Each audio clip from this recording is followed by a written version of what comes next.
everyone, and welcome to the From the Tap podcast. I'm Executive Editor Chelsea Butler, and today I am proud to welcome the winner of our 2022 Person of the Year competition, as well as our 8 Praiseworthy Picks.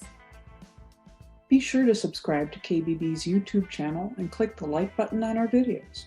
You can also subscribe to KBB's From the Tap podcast on such apps as Apple, Spotify, Pandora, and Google Podcasts, and please feel free to leave a review.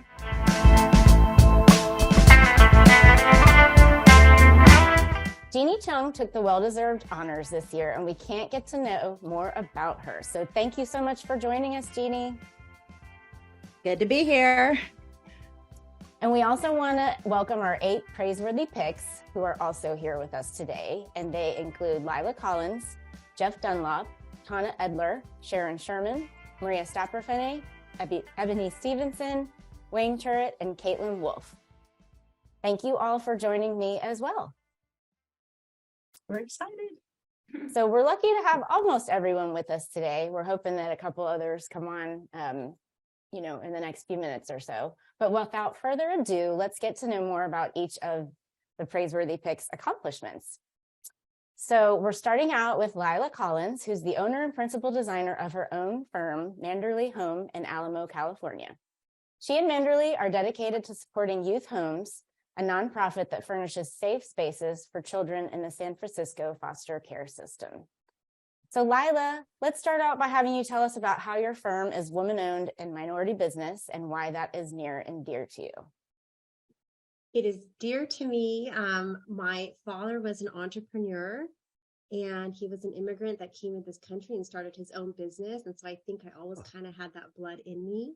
I worked in the semiconductor industry for many years and then transitioned to a stay-at-home mom and before opening my own business. And so I love meeting other young women who are kind of wondering how that's going to fit into the phase of their life.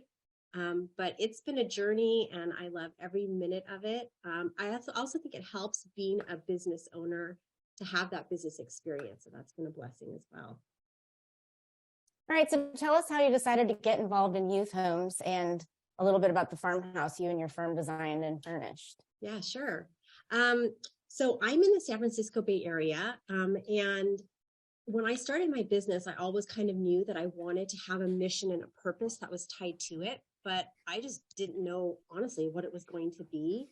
And the reality is, I'm sure all of you can agree, my peers here, that, for me, especially, it's a luxury business that I'm in. My clients work really hard and are able to afford having an interior designer. So I kind of struggled with that a little bit because I wanted to have a true purpose to the work I was doing. But long story short, what's happened, this is like really honestly what's happened to me is I think you guys can understand this, that it can be very stressful, right? Doing what we do. I mean, I tell clients all the time, like, when you work with me, it's a lot like having a baby. Because you're going to love those first few months of your pregnancy. And then by month 9, you're going to be like, oh my gosh, like, I want all of you out of here. It just gets stressful. And so what I found is once I partnered with Youth Homes and I realized what my cause was going to be, when the troubles hit or when the hiccups happen, as they inevitably do, and I get stressed out, and I know it's not, rocket science or saving lives, but I can tell myself that this is for a greater good. So it really selfishly, partnering with another organization and doing work like this, I'm sure you all feel the same way. It just makes it easier to kind of go through the difficulties of having a business because you're doing it for a greater good. Does that make sense? Yeah, absolutely. So let's wrap it up. Are you telling us what your professional goals are for 2023 or, even beyond that? Right. So professionally, my goal is really to have the esteem of my peers in terms of builders and architects. I think I wanted to be a designer that was, where I could say I could work with you technically as well as creatively. But ultimately, in terms of working with organizations, it's really to be successful enough to be able to give back. And with Youth Homes, that means giving youth the access to this transformative power that interior design does and making it equitable to those that don't have access to it. All right, great. So we will move on to Jeff Dunlop, who's the Director of Marketing for San Francisco-based Brondell, a brand that launched the Swash Thin Line luxury bidet toilet at KBIS 2022, an innovation that eliminates the need for toilet paper. Amazing. Welcome, Jeff. And tell us about the impetus behind Brondell's commitment to being an environmentally friendly company. Sure. Thanks, Chelsea, for having us. Brondell's core mission has always included our commitment to the environment. We promote healthy, safe spaces, and we believe in the same commitment for our shared space, the Earth. In this past year, we joined 1% for the Planet, which is a greater coalition of for-profits, nonprofits, and individuals that pledge 1% of their annual sales to better the Earth. And some of those projects include, cleaning the oceans and beaches, saving endangered animal populations, saving rainforests and polar regions, providing safe sewers and toileting to communities, clean access to drinking water and food, decreasing pollution as a whole and harmful gases. And all of these projects are led by 4,000 nonprofits around the world. Amazing. So what have been some of the ways that your employees have become involved in these initiatives? Well, we always get behind Earth Day in a big way every April. This past Earth Day, the entire team took the day out of the office, and we cleared an overgrown section of McLaren Park here in San Francisco. This park serves an underserved neighborhood of the city. So we planted trees and flowers and shrubs and partnered with the California Native Plant Society, which is another 1% for the Planet partner, and the city's Parks Department. But every April as a whole, we plant trees with every purchase in an area of Tanzania, which is a country in Eastern Africa plagued by deforestation. This past year, we've also partnered with the Surfrider Foundation, another 1% for the Planet partner, clearing up San Francisco Bay Area beaches. While we're doing all of this work, we continue partnerships with the San Francisco Meals on Wheels group, donating air purifiers to seniors who are impacted by the wildfires that plague the West every year. We also donate our bidets to wounded warriors, allowing them independence back to the bathroom, water filtration systems to communities impacted by contaminated drinking water. And all of these programs really have had a profound effect and impact to our business. Okay, so what's in store for Brondell product development in 2023? Yeah, a lot. We're super excited about the announcement of our acquisition of Nibia, which is a shower technology company based here in San Francisco. They specialize in atomizing nozzles. And what that means is we're saving up to 60% of the water while we shower. The West and the South, we've been experiencing extreme drought.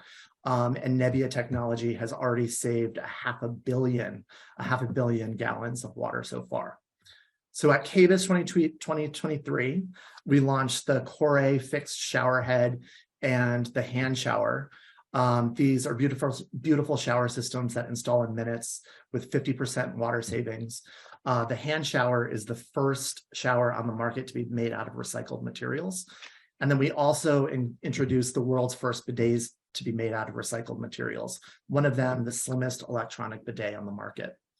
As I mentioned before, we believe in better cleaning and hygiene, and we also believe in bettering the environment. So later this year, we'll lean into that Nibia nozzle technology with new products in our existing product categories. All right, kudos to you and your company. Next, we have Tana Edler, who's the founder and owner of Tana by Design in Yakima, Washington. Her blog, Live Easy, won the Interior Design Society's Best Blog of 2022 for design, content, and functionality, and her website has recorded more than 130,000 visitors. Welcome, Tana. Hi. So tell us about this amazing blog and how it increases your industry presence and converts readers to clients. Yes. So in 2020, when the world was kind of upside down, we took a big hard look at our business model and stepped back for a minute and wanted to really investigate a lot of different tools. And one way or one idea was the inbound marketing. And several different changes happened, but what rose to the top was a blog. And I hadn't written a blog before. I didn't have a blog. I wasn't using that outreach. So we really polled our followers and did some research as to what would be best. And we decided that what we wanted to accomplish is industry presence, increasing that with the ultimate goal of converting our readers to clients. So what we did after this poll is we looked at the three most popular pieces of feedback. And one is our followers wanted to see our project story. They wanted to see our imagery. They wanted to see before photos. They wanted to have us walk us through how that works. Second, they wanted to know how to do it. They wanted to have actual tips. So for example, our installation blog itself has thousands and thousands of views because of just that. We not only presented this beautiful kitchen, we also added graphics and instruction as to how far and how high to hang the pendants and so on. So they really love that. And the third is everyone wanted product sourcing. They wanted to know where we got it, how do they get it, what do we do? So what we did is we included those three elements, and after demonstrating capability and building trust, the blog just exploded. And so to your point, we have had 240% increase in traffic to our website because of it. Recorded from this time that we talked to Chelsea, 132,000 views. The subscriber increased 1,600%. I mean, these numbers are insane. So it's just been a real super strong vehicle. And because of all of this, our business has doubled. So I attribute a lot of that to that blog. All right, great. So I wanted to pivot over to your coaching with intent services that you launched in 2021. Can you tell us what the goal was behind that? Sure. So also going back to that 2020 and pandemic and just kind of things were upside down. After we did all of these strategic changes, I had a lot of peers and the other designers saying, "Oh, this is awesome. This is great. We see you're talking about results. We want some of this." So just a quick segue, way back when my previous career was in training and development. So I spent about 15 years with a human resources company doing marketing and sales training. And so this all just kind of happened somewhat altruistic, that I just wanted to help others strive for the same success that happened with the changes that we made. So that's when Coaching with Intent was born in 21. Intent. So my company name is Tana by Design. By definition, is purpose, purposeful, intentional with intent. So that's what Coaching with Intent came from. And we've really enjoyed just working with other designers and helping them with the same things. All right, Tana, what's next for your business in 2023? More of the same. We're really, really excited. Again, back to this 2020. I keep going back to this as an example. During all this uncertainty, I also used the coaching and virtual design as a diversification just to add to business. And we weren't doing either private previously. And virtual is also just taken off. So for 2023, I'm really, really, really enjoying working with other designers and watching the success. It's really fulfilling for me. But also I feel like I need to stay in the trenches. And so you'll see a lot more virtual design from Tana by Design. We've had a lot of success. We were just working in the Pacific Northwest, and now we're doing coast to coast. We just finished several in New York City. So it's just been really, really fantastic. But this may be breaking news, I'm not sure. But with the coaching, we're actually taking it on the road. We've heard a lot of our designers want more in person. So we have a little tour thing coming up, and sites and dates and things will be coming down the pike. But obviously, we want to stay more involved with NKBA and everything that they've done for us. And we're very involved with the Interior Design Society. You'll see a lot of visibility at different markets and such. So stay tuned for what we're titling it: More Money, More Time, More Confidence. Awesome. Thank you so much. So certified kitchen designer Sharon Sherman is founder of Time and Place Design in Wyckoff, New Jersey. She has more than 40 years of experience in all facets of the kitchen and bath industry and is a whiz at creating highly accurate contracts. Welcome, Sharon. Thank you. Hopefully this is going to work. I'm having some major connectivity issues here in the house today. I'm not sure what's going on in New Jersey, but strange weather. So hello, everybody. Yes, I own Time and Place Design. It is, we just celebrated our 20th year in business, and I'm happy to be here with everybody. Awesome. So tell us about your design collaborative platform for designers on Clubhouse. So that really started when Clubhouse kind of started when the pandemic started. And, I think so many designers were sort of feeling that they were isolated and didn't have the ability to network. And, an email and a text only does so much. And I started listening in on some Clubhouse things. And I said, there's so many designers out there that are really looking for information, advice. How do I just the ability to collaborate with other designers about design, about clients, about business. And I just thought, I've been doing this a really long time. I've seen an incredible amount of clients of all different types. I've run different types of projects, from multifamily housing units to commercial projects in Manhattan to projects at the beach. I was involved in designing a kitchen for a yacht. So, I've really seen a pretty good breadth of what's going on in the business. And I also started to find that there's a lot of interior designers who are really afraid of kitchens and kitchen and bath business. I know I just did a chat at High Point with Pan McNally, and we had 150 designers crammed into this little space wanting to understand a little bit more about kitchen and bath. So that's really how it started. And, my following just grew, and we would have conversations on Wednesdays about what's plaguing, I'm going to say, the design biz. It was plaguing designers, and it really turned into a really nice conversation, which, opened my eyes to so many other things that are going on in the design field that I have taken for granted for so many years, that experiences that I've had and situations I found myself in. And those conversations just continued to expand and expand. And I created quite a network of friends. I'm actually meeting several of them who are all from the West Coast at KBB in a couple of weeks. So, it's a verbal communication. There's not really much that you can interpret verbally if you're speaking with somebody and communicating, where emails and text messages, I think, are a little flat. And they're great for paper trails, maybe. But, I think that interaction is something that we are all A, missing, and B, it's just not something we're very good at anymore. And I think networking and that community of designers is really important. So that was how Clubhouse started. All right, great. So you said you donate 40% of your initial design consultation fee to the Social Service Association of Ridgewood. Yeah. Tell us a little bit more about that and how you decided to donate to them. Well, my whole life has really been giving back. I think it's because of where I came from, my background. We didn't have a lot. And, I look at people, I think there's a lot of people who just aren't seen. I live in an extremely affluent area. My clients are, they're professional athletes, they're best-selling authors, they're hedge fund managers, they're real estate mavericks in Manhattan. There, as I said, I designed a yacht kitchen for somebody.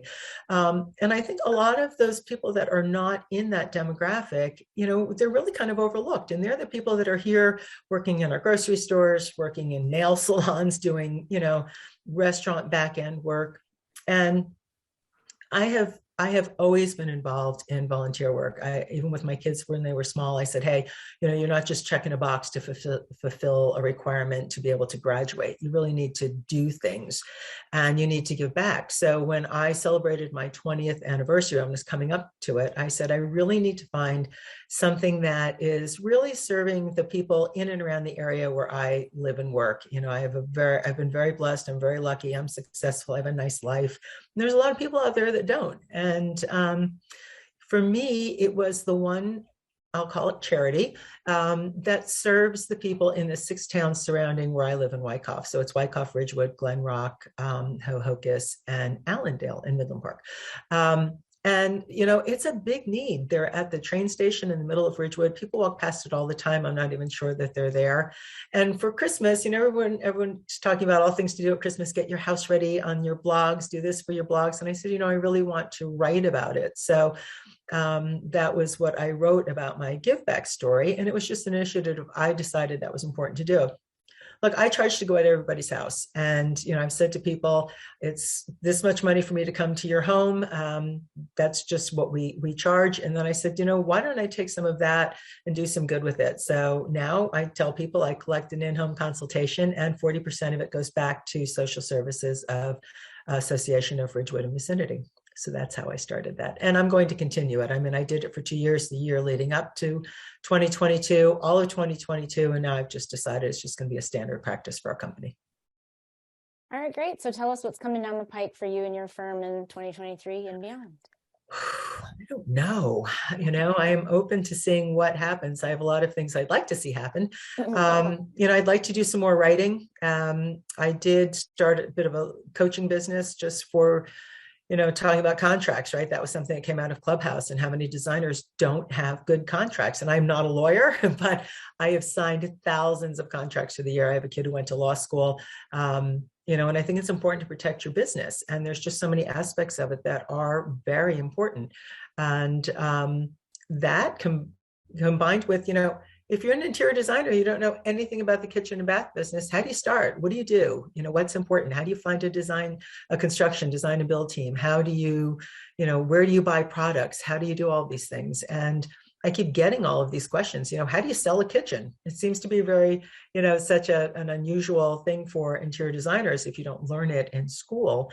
And because I have an interior design degree and interior design background, and NCIDQ certified and certified kitchen designer, and run my own business, you know, I just thought that this was a great opportunity for people that want to be able to have, you know, learn some knowledge. Look, I think you can find online things that are free. I think there's all kinds of things that you can get. But I think if you really find somebody that you can work with and trust, you know, when you are paying for something, I think you put a lot more energy and effort into being successful with it than you just sign up for something free. I may show up, I may not. Maybe I'll, you know, catch something. I'll do something else while I'm there. And I just thought it was another adjunct part to my business, which would go along with all the design work that we're doing. So hopefully that will expand, you know, my work with, you know, with you and KBB. And, you know, writing some more articles and, you know, getting more involved in this collaboration of the interior design world and the kitchen and bath world will become a continued part of my business. Awesome. Thank you, Sharon. You're welcome. So Maria Stapperfini wasn't able to make it, but I do want to point out that she is a CMKBD and CLIP certified designer, and she's with Tewksbury Kitchens and Baths in White House Station, New Jersey. She's also heavily involved with the Living in Place Institute and does a major part in educating industry pros and consumers. If we have stuff that we can add to her bit later, we definitely will. So now I'm going to move on to CLIP certified designer Ebony Stevenson of Designs by Ebony in Newport News, Virginia, who is the first Black president for the Virginia chapter of the NKBA. She was chosen as one of the 5 Black designers to follow on Instagram by the NKBA in 2022 in honor of Juneteenth. So hello, Ebony. Thanks for being here. Thank you, Chelsea. So in that role as the first Black president for the Virginia chapter of the NKBA, how do you foster equality, diversity, and inclusion in our industry? Yes. Well, first I have to say that this role is an absolute honor and a privilege. That I may be the first, but my goal is to make sure that I am definitely not the last. So with fostering diversity and inclusion, sometimes that just means showing up to meetings, reaching out to people who may be from underrepresented communities, so that way they can see someone who looks like them and feel comfortable coming to different occasions that we have, you know, KBIZ, chapter meetings, things like that, where they may say, hey, I've never seen someone who looks like me in our industry or at our meetings. And just for them to be able to feel comfortable to come. 2 of my mottos in life are be who you needed when you were younger, and also each one teach one, each one reach one. So in those ways, just being able to reach out and letting those know that they can be included. You guys can show up too, and we are more than welcome to have you there. All right, awesome. So as part of the Virginia Tech Residential Environments and Design Advisory Board for the last 10 years, how are you able to assist professors in planning their curriculum? Ooh, this is a fun one. So in assisting the professors, the first thing that we do is we reach out and we ask the students questions. You know, they're spending a lot of money to get these degrees. Virginia Tech is an NKBA accredited school, one of the first in our country. So we make sure to have Q&A sessions with the students. We ask them what they want from us. And then we sit down with the professors so that they know, as industry professionals who are practicing in the field, what we need from people who we need to employ. You know, we are in a very high demand field right now. So we have people who we need to have trained. So if it's a matter of a certain design software that the students may be learning in school, but employers prefer something different, we're able to tell the students that. So that way, when they come out, because they will have student loans, we can help them to get a job and be able to pay off those student loans a little bit quicker because they'll be employable. They'll have those skills on top of being young and having that advantage of knowing a lot more technology. We can be able to help them and just let them know what they need before they graduate, not after. All right, so tell us about your plans and goals for the near future. Ooh, the near future. First and foremost, KBiz. I'm hoping that I get to see everybody there. I just looked at my calendar today and yeah, it's packed. It's packed, but I'm excited to be back in person, to be back in Vegas this year. It is bittersweet because 2023 is my last year as NKBA president. This is year 4 for me, so I have to cycle off for a while. I'm not going anywhere. I'm still here. I'm still going to be helping out our chapter and doing things with our 30 under 30 group. We have a very large group right now, so I'm very lucky to be able to mentor some of the people that we have in our group that are up and coming. Like we said, be who you needed when you were younger. And if anybody ever has any questions with the group, we always make sure to help them. But on top of that, I've got some exciting projects coming up with clients this year in coastal Virginia. They're really letting me have fun and do some very different things in their design. And on top of that, my sister is having a baby. So on top of running the business, I get to go down to Atlanta. I'll stop by and see you, Chelsea, to be able to help her with her baby. And we're very happy to welcome him to our family. Awesome. Yes, I hope to see you. Come visit. Thanks, Ebony. All right, so Wayne Turret is the owner of the Turret Collaborative in New York City. His firm's mantra is to consider sustainability during each step of the design process, and he even built his own home according to Passive House standards. Hey, Wayne. Hi, how you doing? All right, so tell us about some of the challenges and successes of designing your home based on those Passive House values. So Passive House, if you don't know what it is, because it's a new sort of concept. It's a new old concept. Is essentially a very energy efficient home or building. There's a number of principles, and it's a very simple process, but very complicated to implement because a lot of the contractors don't know how to do what needs to be done. One of the most important things is to seal up the envelope very, very tight. So for example, in New York State, the amount of air changes is 3 changes per hour at 50 pascals, and in Passive House it's 0.6. So the house is very sealed up, but the benefit of that is that you put in a device called an ERV, which brings in fresh air all the time. So your house is being completely ventilated, and the big benefit of Passive House is that the interior of the building is fresh air all the time. And the rest of it is all pretty common sense. You site the building so it takes advantage of the sun in the winter to heat the house passively, and you block the sun in the summer. You put in a lot of insulation. It gets a little technical, but it's very doable, and it's going to become a standard in the future, I'm sure. All right, so you also have a blog. What are some examples of how the Church Collaborative blog provides something from which readers can learn? So we provide things like we do Modernist Mondays, where we highlight a particular architect, historic architect. We give all the information about them and all that stuff. We also provide information about our work. We provide information about making buildings more sustainable. It's essentially just an information piece that helps people understand how buildings could be made more energy efficient and more sustainable. And, you know, one of the big things that we say is that you don't have to do all of it. You could do some of it. Just do something. Start somewhere. Don't make, you know, the perfect be the enemy of the good. Great advice. So what's on tap for you and your firm in 2023? So we'd like to do more sustainable buildings.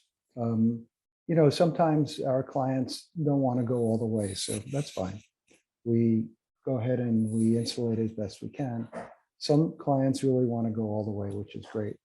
But what I'd like to get into more in the future is more affordable housing, and make affordable housing as good as everyone else's. And energy efficient and good air quality inside and all of that. All right, awesome. Thank you, Wayne. You're welcome. All right, Caitlin Wolf is the owner and principal of Iconic by Caitlin Wolf in Scottsdale, Arizona. Although she began her education in neuroscience and healthcare, she always knew she wanted to be an interior designer and has had much success in the field. Welcome, Caitlin. Hello. So tell us what some of your tips are for achieving such a successful business in our industry. Yeah, I think it's definitely like hitting at all fronts in terms of design, but also business, building relationships. I think being able to not only just provide fresh design perspective, but also providing the technicalities in the drawings and being able to build those relationships with local builders and architects. I think it's just a combination of really working towards the business side of things, growing a successful team. I really don't know what I would do without my amazing team. And so I think it's just about creating an amazing culture for the company and having great leadership for the team to look up to and look in the future. And then also, of course, just providing fresh, unique design perspective that, you don't see in your area. So. All right. So how do you go about inspiring the younger generation to become engaged in our industry? Yeah. I think that's definitely the first thing I get judged by when I meet people is my age and just the projects we're working on and the size of our team. So I think it's pretty cool to just show people that if you're passionate about something, you'll figure it out. And I think that social media plays a big role in terms of the information that we share and how we use social media to educate and just share information about what we're doing and using it in a positive way and using it to collaborate with others in the community. I think the more that we're able to show, our young team and all the things that we have going on, I think it shows others too that, they can strive with big goals as well. But also just the fact that I didn't get, a formal schooling training in interior design. I went to school for biology, but then I got my MBA and I ended up just getting experience in the field working for an architect and interior designer. And then I worked for a general contractor. So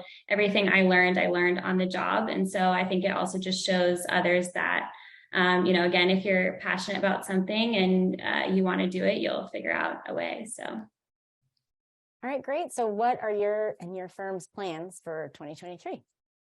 Yeah, well, we just moved offices. So we're now in a 5,000 square foot space, which is insane and amazing. And now I feel like we can just continue to grow the team and just continue to build our relationships with local builders and working in just some incredible high-end homes and working on some special boutique commercial projects. I'm hoping to dabble more into small boutique hotels or coffee shops in our near future.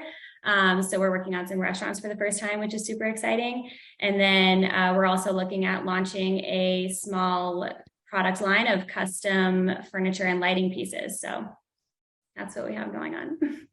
Awesome. Thank you so much, Caitlin. Mm-hmm. All right, so last but certainly not least, we have our 2022 Person of the Year award winner, Jeanne Chung. Welcome, Jeanne. Thank you. It's great to be here. I really, this is such an honor to be here. So Jeanne is the owner of Cozy Stylish Chic, a design firm in Pasadena, California. She recently completed her retail and to the trade showroom, which includes a Monogram Appliances Experience Center. And she designed the kitchen and butler's pantry for the 2022 Pasadena Showcase House of Design. Bravo. Thank you. Thank you. So it's been a busy year. Absolutely. Sounds like it. So tell us a little bit more about the expansion of the new showroom and what can you tell us about a lesson learned or something you would have done differently for that? So we started putting the concept of the showroom in 2018. We opened our retail into the trade showroom, which is mainly fabrics, textiles, wall coverings, and furniture back in 2016. And 2018, we decided to expand and take over the remainder of our building. So we went from about 1,400 square feet to 5,200 square feet. So we spent about a year and a half in plan check with the building, and then COVID hit. So it was definitely, it's definitely been a journey. But one of the biggest lessons I've learned is that the inspector always thinks he's right, even when he's not. So I did feel the need to challenge him on several occasions.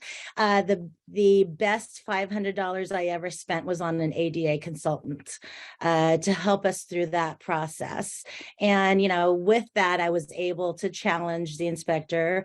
I'm not his favorite person. So if I need anything done, I send somebody else to the building department. But you know what? I know what I want, and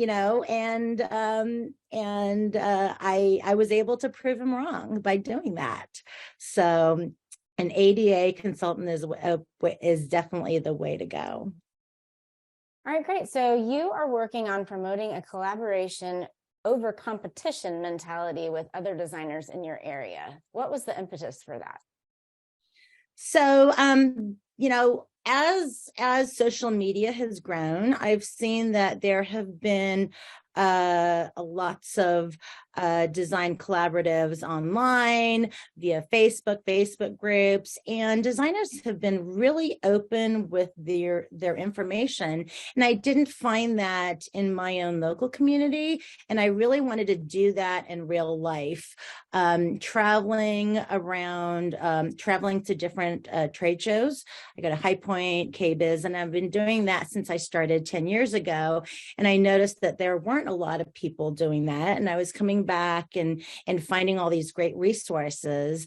But I alone, with my own business, I don't have enough business to support one vendor. So I wanted to share my resources with all the other designers in the area.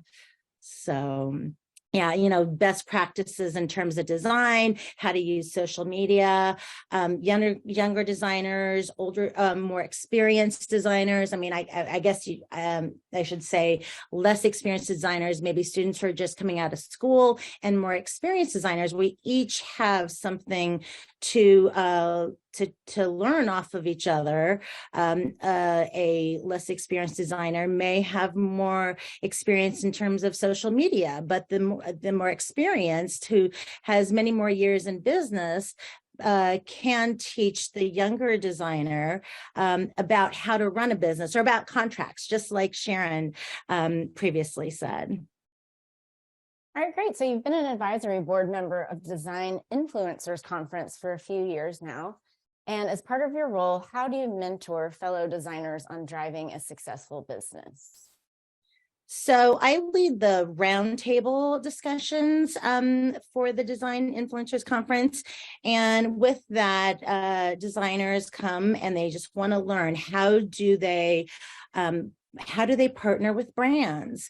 How do you, what kind of content do you put together for a blog? What's going to engage people?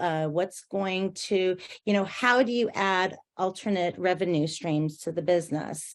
And I did that early on. I went to school for interior design, but then 2008 hit, and, I fell back on my previous occupation, which was fashion design. And then I started writing a blog. So with that blog, that turned into other opportunities. And people always want to learn how to do that. And they think even the partnership with Monogram, I get a lot of people who ask me, how do you get free appliances? Well, it's not just about free. It's always a two-way street. It has to be a win-win situation for both parties. And with that, there are certain expectations, and it's trying to figure out how to exceed those expectations so that, that company that you're dealing with will put in a good word for you and will recommend you for other opportunities. Sounds great. So what's coming up for you professionally and maybe even personally in 2023? I want to continue to travel to trade shows. I love doing that because early on in my career, I started that and writing trend reports from all the different trade shows. Right now I'm in Paris, attending the textile shows. I just came back from Germany doing that as well. So I want to do that both personally and professionally. We are starting 2 projects in Hawaii. So hopefully that'll allow me to travel as well. And I also want to expand the showroom, bring unique product that people in our area aren't used to seeing. So yeah, a lot. All right, awesome. Thank you so much, Jeannie, and congratulations on your win. Congratulations to all the Praiseworthy Picks who won accolades in the 2022 Person of the Year competition. And thank you so much for joining me. Congrats to all of you.